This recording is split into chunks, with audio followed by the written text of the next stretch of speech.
आदाब दोस्तों, मैं हूं गालिब कमाल और आप मुझे YouTube पे देख रहे हैं। मेरे चैनल पे अक्सर दिल और दिमाग की बात होती रही है और मेरी नादिर अहमद से डिबेट भी हुई थी मॉडर्न डे डिबेट पे, जिसके अंदर ये आर्गुमेंट सबसे लीथल रहा था कि क्या कुरान जब कहता है कि इंसान दिल से सोचे तो इस बात में एक साइंसी गलती नहीं छुपी हुई।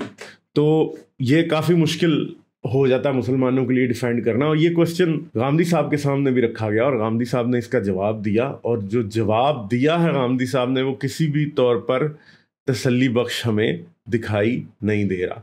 तो इस जवाब को हम सुनते हैं और इस सवाल की नेचर को भी आपको मैं आहिस्ता आहिस्ता बीच में समझाता जाऊंगा कि क्या है और कैसे ये बात साइंसी तौर पे और मंतकी तौर पे दोनों गलत साबित हो जाती है अगर इंसान इससे सरफे नज़र करने की कोशिश करे कि दिल को दिमाग से सब्स्टिट्यूट किया जा सकता है as a seat of cerebral activity या इंटेलेक्चुअल एक्टिविटी या थॉट के तौर पे।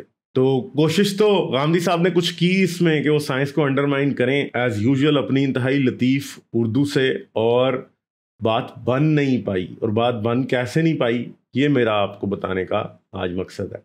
कुरान मजीद का जब हम मुताला करते हैं, जा बजा अल्लाह ताला ये फरमाते हैं कि हमने दिलों पर मोहर लगा दी, उनके दिलों में तेड़ थी, कजी थी, उनके दिलों पर पर्दा पड़ा हुआ है। इंसान जब इंसान ही का जायज़ा लेता है तो मालूम ये होता है कि सोचने, समझने, इरादा, इख्तियार, फ़ैसला, क़ुव्वत, ये सब कुछ दिमाग का काम होता है। अल्लाह ताला कुरान मजीद में हर जगह दिल को रेफ़र कर रहे होते हैं। ये क्या मामला है? मौजूदा साइंस तो दिमाग ही के बारे में कहती है कि इंसानी जितने भी मुहर्रिकात हैं वो उठते ही दिमाग से हैं। अल्लाह ताला कुरान मजीद में हर जगह दिल का जिक्र क्यों करते हैं?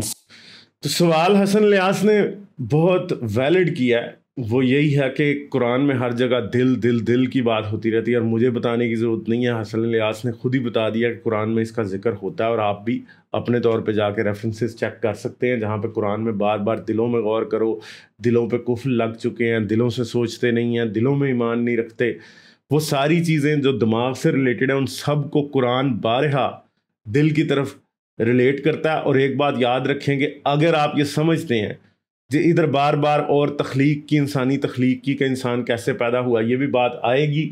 और अगर आप ये समझते हैं कि इंसान का जो बनाया जाना है वो खुदा ने बनाया उसे, और खुदा की मर्ज़ी से वो पैदा हुआ है, पूरा डिज़ाइन खुदा को पता था, तो उसकी किताब को भी ये पता होना लाजमी था कि इंसान दिमाग से सोचता है ना कि दिल से। और अगर इस किताब में ये लिखा गया कि इंसान दिल से सोचता है तो इसका मतलब है कि ये उस खुदा की किताब नहीं हो सकती जिसने इंसान को पैदा किया। तो ये किसी और शख्स की हो सकती है, जो कि हम कहते हैं कि साइंसी तौर पे, अगर मंतकी तौर पे देखा जाए तो किसी सूरत भी ये नहीं कहा जा सकता कि कुरान किसी ऐसे अजीम खालिक की किताब है जो कि आसमान और ज़मीन के राज जानता था। ये बात बिल्कुल ही बोगस महसूस होती है, और गांधी साहब जो बात करेंगे उससे भी ये बात मज़ीद तक़वियत पाती हुई दिखाई देगी कि कुरान कोई स्पेशल किताब नहीं है। 1400 साल पहले लिखे गए जो अल्फाज इसमें हैं वो 1400 साल पहले के इंसानों ही के हैं, और 1400 साल पहले के इंसान ऐसी बातें ही लिख सकते थे। इंसान को अगर आप इंसान की हैसियत से देखें तो दूसरे हैवानात की तरह वो महज एक हैवानी वजूद नहीं है। कुरान मजीद ने बड़ी तफसील के साथ ये बताया है कि इंसान की तख्लीक किस तरह हुई है।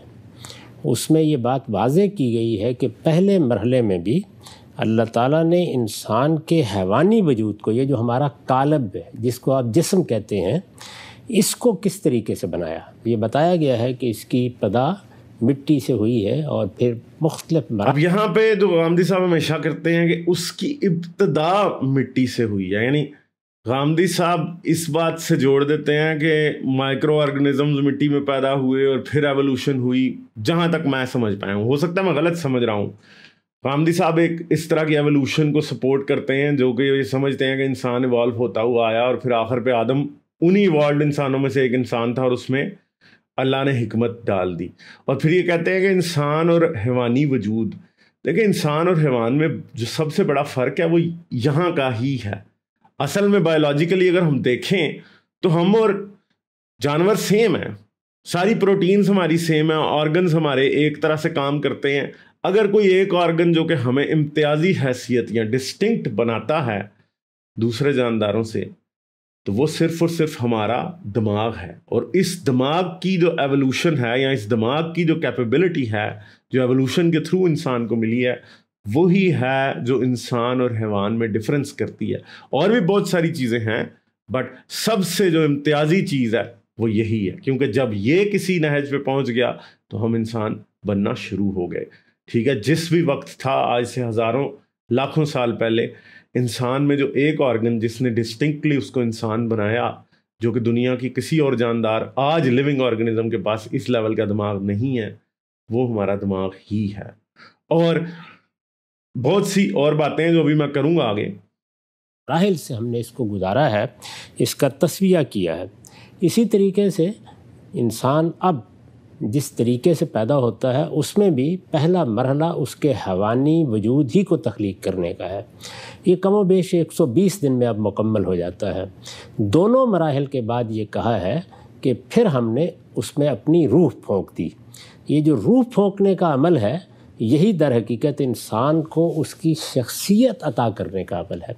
अब गांधी साहब ने कह दिया जी रूह फूंकने का अमल, और ये कह रहे हैं कि 120 दिन, जिन 120 दिन की तरफ ये रेफर कर रहे हैं, बेसिकली वो पहले 4 माह के पेट में है, जिसके अंदर ये समझा जाता है कि बहुत सारे मेजर डेवलपमेंट्स इंसान के अंदर हो जाती हैं, और ये कह रहे हैं उसके बाद उसमें रूह फूंक दी जाती है। तो ये मुझे इसमें से कुछ क्रिश्चियन अपोलॉजिस्ट वाली भी वाइब्स आ रही हैं, क्योंकि क्रिश्चियन अपोलॉजिस्ट ये कहते हैं कि जी 4 माह के वक्त किसी टाइम इंसान के अंदर रूह आ जाती है। मगर मसला ये है कि गांधी साहब रूह फूंका जाना माँ के पेट में, ये सिर्फ एक, इसका कोई सबूत नहीं है आपके पास, कोई इसका तरीका नहीं है। ना आप बताया सकेंगे कि इस वक्त रूह फूंक दी गई थी, इस वक्त रूह नहीं फूंकी गई थी।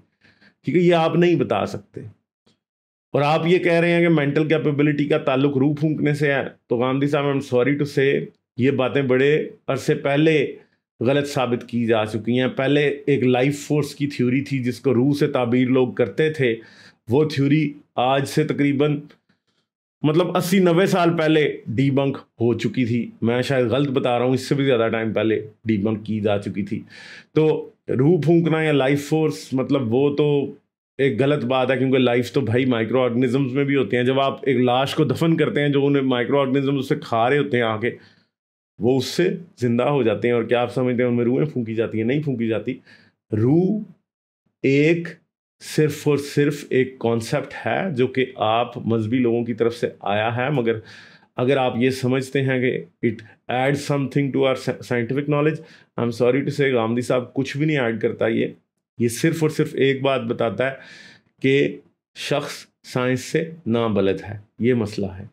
न्यूरो साइंस में किसी रूह की कोई गुंजाइश नहीं है। ठीक है, आगे देखते हैं फिर।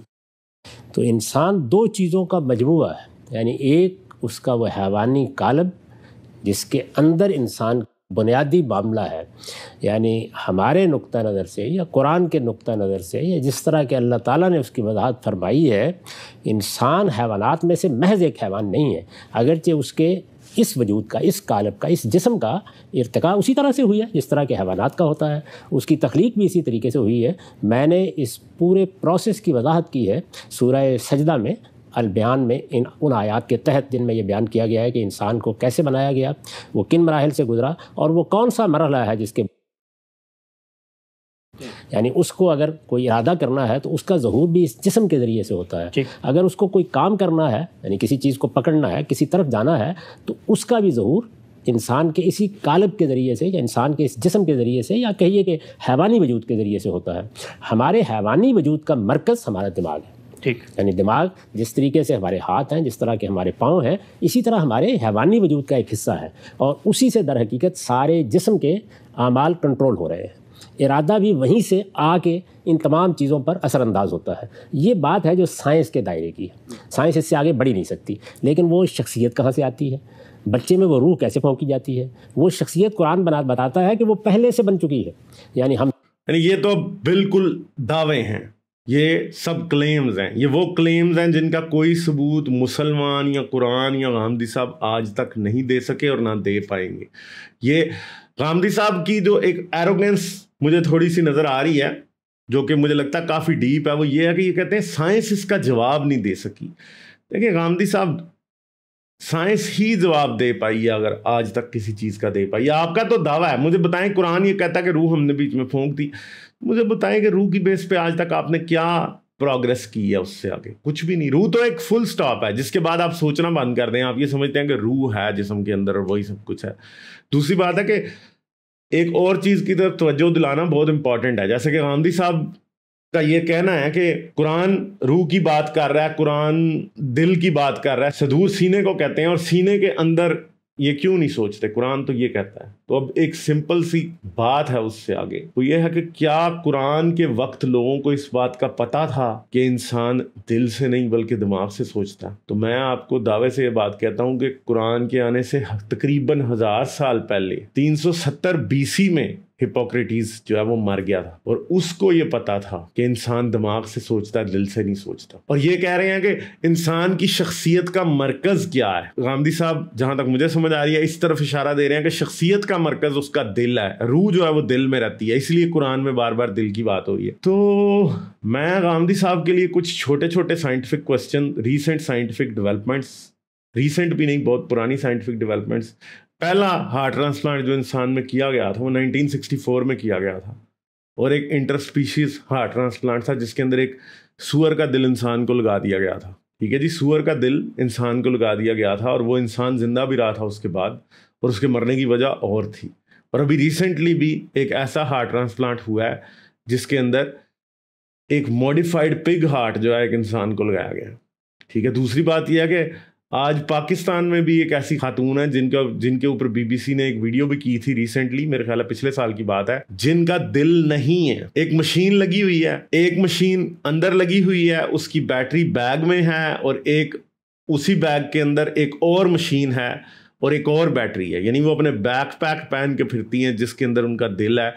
और जो इस तरह के आर्टिफिशियल हार्ट्स लोगों को लगे हुए हैं, अब ऐसे आर्टिफिशियल हार्ट्स आ चुके हैं जिसमें हार्ट बीट नहीं होती, क्योंकि वो पंप के एक्शन पे करते हैं, पंप रोटेट करता है, वो कंप्रेस और एक्सपैंड नहीं करता। तो जो दिल की धड़कन है बेसिकली वो कंप्रेशन और एक्सपेंशन की वजह से होती है। और अब क्योंकि वो दिल आ गए हैं, वो रोटरी पंप के ऊपर बेस्ड वो दिल हैं जो कि सिर्फ ब्लड को पंप करते हैं, इसलिए उनमें हार्ट बीट नहीं होती। उस शख्स की आप जाके नब्ज चेक करेंगे, आप उसे, कोई बेवकूफ़ शख्स तो उसे मरा हुआ डिक्लेयर कर देगा, ठीक है, वो शख्स अपनी सांस बंद कर ले तो आप पहचान भी नहीं सकेंगे कि जिंदा है कि मरा हुआ है, क्योंकि उसका तो जो दिल है basically that is pumping with the rotary action of a pump, और वो ब्लड जो है वो कंटिन्यूसली पंप हुए जा रहा है, और आपको तो कोई मसला ही नहीं है उस। तो आर्टिफिशियल हार्ट्स भी अब आ रहे हैं, लोगों के दिल, सीनों में दिल ही नहीं है। कि आप समझते हैं कि इंसान अगर दिल से सोचता है, और कुरान कहता है कि इंसान दिल से सोचता है, तो गांधी साहब इस बारे में आपको सोचना पड़ेगा कि आज तो लोग बगैर दिल के भी फिर रहे हैं, तो फिर क्या होगा? फिर तो मसला बिल्कुल ही किसी और तरफ जा रहा है, और हम गांधी साहब की बातों को कैसे मानेंगे? फिर बड़ी मुश्किलात पैदा हो जाएंगी, यकीन करें। हमें तो समझ नहीं आती कि इंसान साइंस से नाबलद रह के कैसे इन बातों को एक्सेप्ट किसी भी लेवल पे कर सकता है, नहीं कर सकता। ये साइंस ने मज़हब के लिए बहुत बड़ा मसला खड़ा कर दिया है, और गांधी साहब भी उस मसले का शिकार हमें दिखाई दे रहे हैं बार बार। चलें गांधी साहब की एक दो और बातें देखते हैं, वैसे तो मेजॉरिटी बातें यहाँ पे हो। जिस तरह के आप कुरान में भी पढ़ते हैं कि ये अब नुत्फ़ा है, ये अलका है, ये मुज़ग़ा है, उन सब मराहिल से गुजरता है। ये जो मेरी शख्सियत है जो मुझे दी गई है, यानी इंसानी शख्सियत जो मेरे शऊर का ज़रिया बनती है, ये कुरान मजीद की रूह से इस तरह नहीं आती, या इसके नतीजे में पैदा नहीं होती, या मेरे इस हैवानी वजूद के तामुल से नहीं बन जाती, ये ऊपर से आती। और जब ऊपर से आती है तो जिस तरह के मैंने अर्ज़ किया कि वो एक फोंक की सूरत में आती है जिसकी हकीकत हम नहीं जानते। इस तरह के उमूर में अल्लाह ताला ने तंबीह भी कर दी है कि यहाँ तुम्हें तशबीह देकर, दुनिया की चीज़ों से तशबीह देकर एक बात समझाई जाती है, इनकी हकीकत तुम नहीं जान सकते और इनके तुम्हें दरपा भी नहीं होना चाहिए। अच्छा, अब गांधी साहब ने इंसानी शख्सियत का ताल्लुक दिमाग से तोड़ के दिल से शायद जोड़ा है। मुझे तो खैर समझ नहीं आई कि गांधी साहब इस वीडियो में कहना क्या चाहते हैं। मुझे तो बड़ी कन्फ्यूजन लगी है इस बात में, और मैं ना दिल ना दिमाग किसी भी तरफ नहीं तोल सकता इसको। और गांधी साहब कह रहे हैं कि शख्सियत कहीं और से आती है। तो गांधी साहब, पहली बात तो यह है कि अगर आप ये समझते हैं कि कुरान दिल को इंसानी शख्सियत का महवर समझता है, तो दिल मैंने पहले बता दिया कि ट्रांसप्लांट होते हैं और कैसा कैसा सिस्टम बदल जाता है। और दिल आज तो ऐसे आ गए हैं कि अब आर्टिफिशियल हार्ट है, तो पर्सनैलिटी तो उसमें आनी ही नहीं है। दूसरी बात है कि अगर आप ये समझते हैं कि इंसानी दिमाग इंसानी पर्सनैलिटी का मरकज़ नहीं है, तो गांधी साहब यहाँ पर बहुत सरी और शदीद गलती के ऊपर है, क्योंकि इंसानी दिमाग वाकई इंसानी पर्सनैलिटी का महवर है। दिमाग के अंदर चेंजेस जो हैं वो अल्जाइमर जैसी बीमारियां, एपिलेप्सी जैसी बीमारियां और बहुत से जितने मेंटल डिसऑर्डर्स हैं, आज ज़्यादातर का कनेक्शन दिमाग के मुख्तलिफ हिस्सों या दिमाग के over arching mechanism, different neural networks जो दिमाग में बड़े बड़े चलते हैं, उनकी तरफ किया जा चुका है। मैं कई बार इसी चैनल के ऊपर स्प्लिट ब्रेन की बात कर चुका हूँ, जहाँ पे कॉर्पस कोलेसम को काट दिया जाता है। कॉर्पस कोलेसम दिमाग के दो जो हेमिस्फेयर्स हैं, एक लेफ्ट और एक राइट और एक लेफ्ट, इन दोनों के दरमियान में एक कनेक्शन होता है जो कि दोनों को कनेक्ट कर देता है। कई बार इस कनेक्शन के अंदर कुछ प्रॉब्लम्स होते हैं, उन प्रॉब्लम्स की वजह से दिमाग के दोनों हेमिस्फेयर्स आपस में प्रॉपरली कम्युनिकेट नहीं कर पाते। उनकी प्रॉपर कम्युनिकेशन ना होने की वजह से जो बीमारी पैदा होती है उसे एपिलेप्सी कहा जाता है, जिसे हमारी उर्दू और पंजाबी में मिर्गी कहा जाता है। मिर्गी के मरीज़ हमारी सोसाइटी में बहुत ज़्यादा पाए जाते हैं। कईयों को एक दिन में 10-10 बार, 20-20 बार दौरे पड़ते हैं। कई ऐसे होते हैं उनको एक दौरा पड़ता है, ठीक है। और दौरों की शिद्दत बहुत शदीद होती है कुछ लोगों के लिए, कुछ के लिए थोड़ी कम होती है। कईयों को रिकवर करने में हफ्ता लगता है, कईयों को रिकवर करने में पूरा दिन लग जाता है, 2 दिन लग जाते हैं। बड़ी ही शदीद मुश्किल बीमारी है। अगर आप देखें किसी शख्स को, किसी प्यारे को ये बीमारी, तो आपको पता चल जाता है। मगर क्या होता है कि उस बीमारी का एक बहुत ही आसान सा इलाज, जो कि एक न्यूरो सर्जन के लिए आसान है, आपके लिए और मेरे लिए आसान नहीं है, वो न्यूरो साइंटिस्ट ने आज से 50 साल पहले ही ढूंढ लिया था। वो इलाज क्या था कि कॉर्पस कोलेसम, जो कि दोनों हिस्सों को दिमाग के जोड़ता है, उसे दरमियान में से काट देते हैं। इसकी वजह से राइट ब्रेन एक अलहदा ब्रेन बन जाता है, लेफ्ट ब्रेन एक अलहदा ब्रेन बन जाता है। क्योंकि अब वर्चुअली अगर देखा जाए तो उन दोनों के दरमियान कोई खास कम्युनिकेशन हो ही नहीं रही होती। अब ये 2 डिफरेंट ब्रेन्स इंसान के अंदर होते हैं, ठीक है, और वो दोनों अपने अपने तौर पे एक्ट करते हैं। जैसे कि सिंपल सी बात है कि दिमाग के अंदर सुनने का सेंटर और होता है, बोलने का सेंटर और होता है।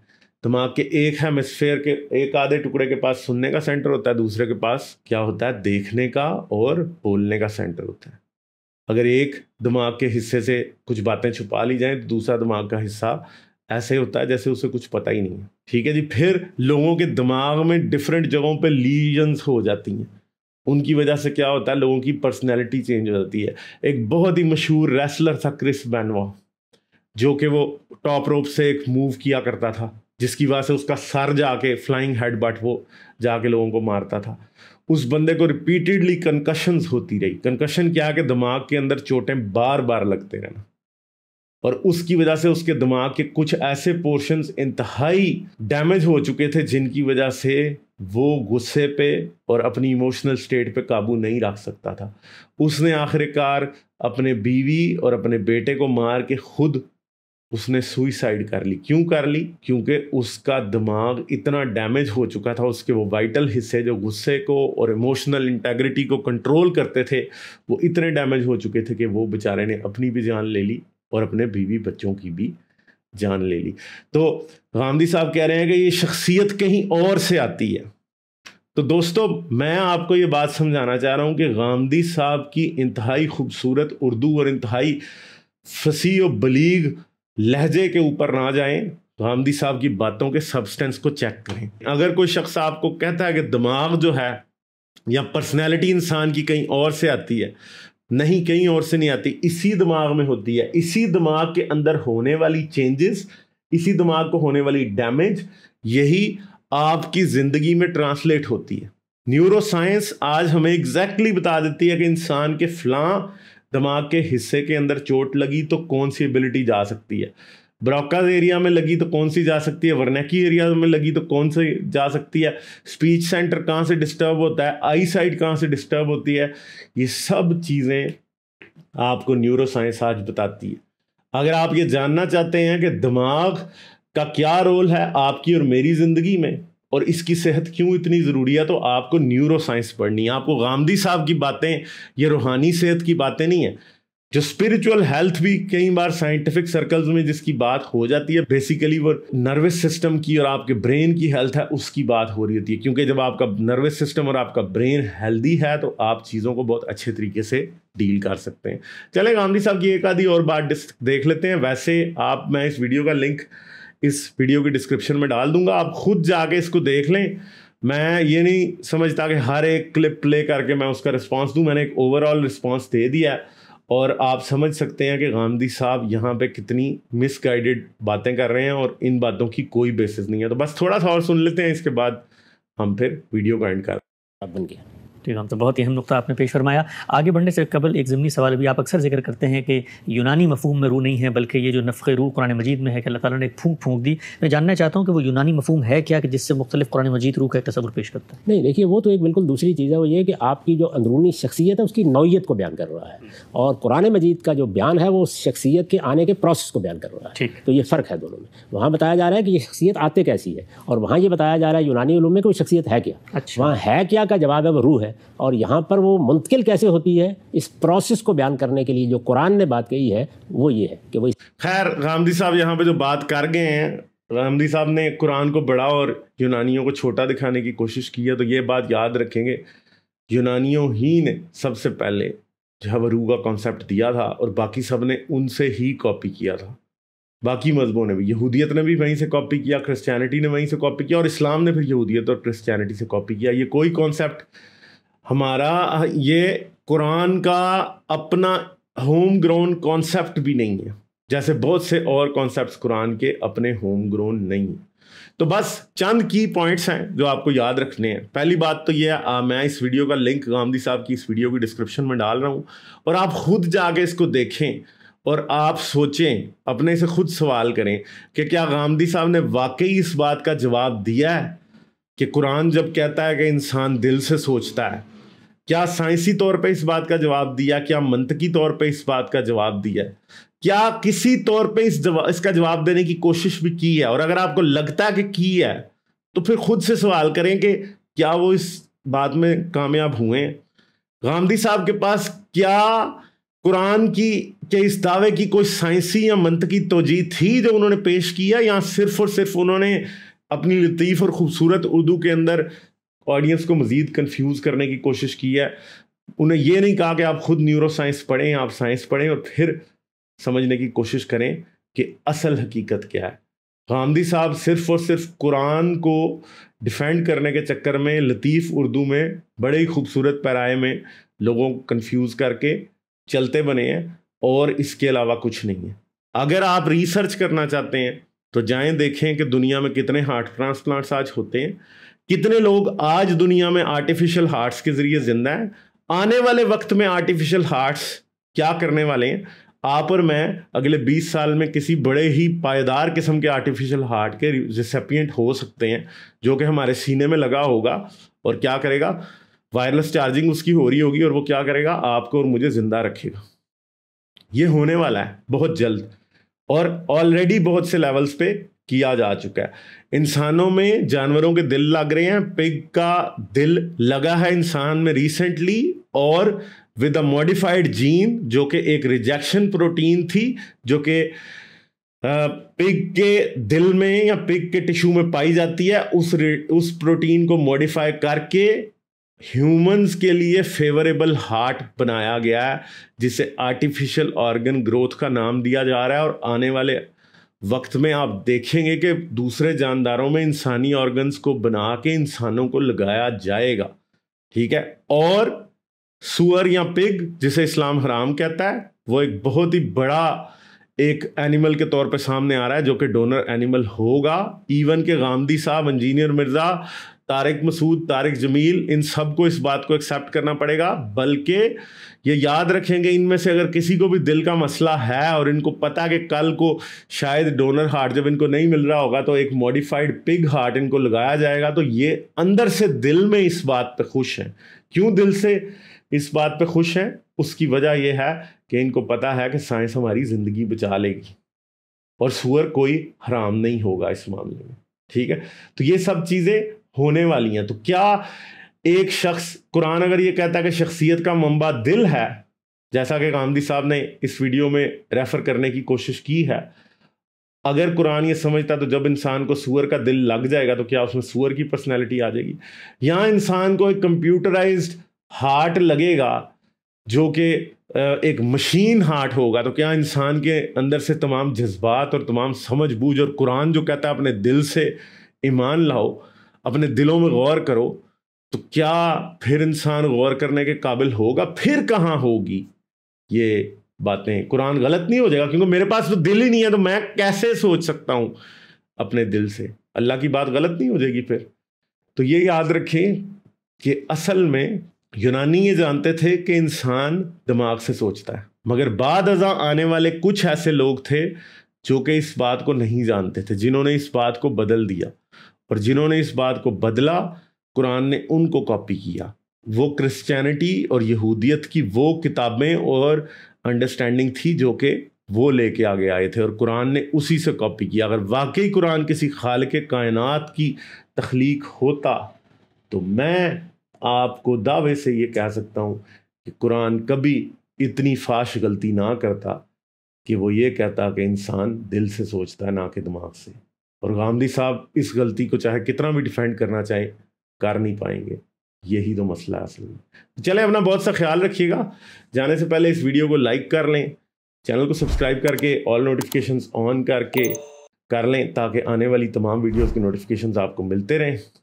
इसके साथ साथ आप मुझे पेट्रियन पे भी सपोर्ट कर सकते हैं। पेट्रियन का लिंक इस वीडियो की एंड स्क्रीन और डिस्क्रिप्शन दोनों में मौजूद है। आप सुपर थैंक्स के थ्रू भी चैनल को सपोर्ट कर सकते हैं। अपना बहुत सा ख्याल रखिएगा। मैं आपसे मिलूंगा अगली वीडियो में। लाइक, शेयर और सब्सक्राइब करना मत भूलें। इसके साथ साथ आप मेरे चैनल को पेट्रियन पर सपोर्ट कर सकते हैं। पेट्रियन का लिंक वीडियो की डिस्क्रिप्शन में है।